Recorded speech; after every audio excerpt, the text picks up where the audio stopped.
before I summarize, what is the role of a continuous AI audit in production environment to ensure security and compliance? Because end of the day, we need to ensure security and compliance standards, frameworks, and guidelines to be maintained for various domains, right?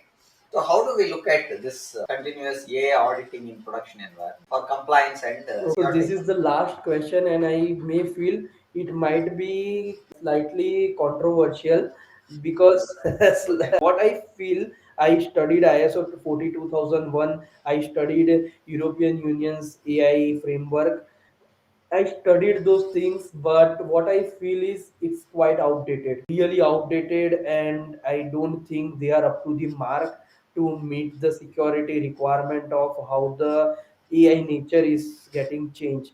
But I think the certification bodies and audit regulators need to change their approach, and they need to come up with something which is more agile rather than taking 3 4 years and designing a framework. So if you see the model which design, it is actually not addressing the real risk which AI is introducing into the production. But I think totally impractical.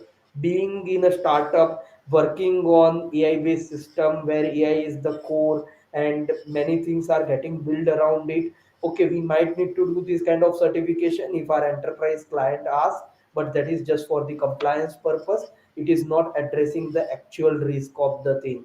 We need to have solid framework which actually audit the things based on the continuous changes which are happening into the AI. These standard frameworks, I feel it's not really good. I think the frameworks, the structures, the policies also should adopt to that kind of a framework where they are also have that speed in Yes. changing things. So, how do we correlate and match the policies, the acts, and other things to match what is there in the current industries as an implementation or tool set, right?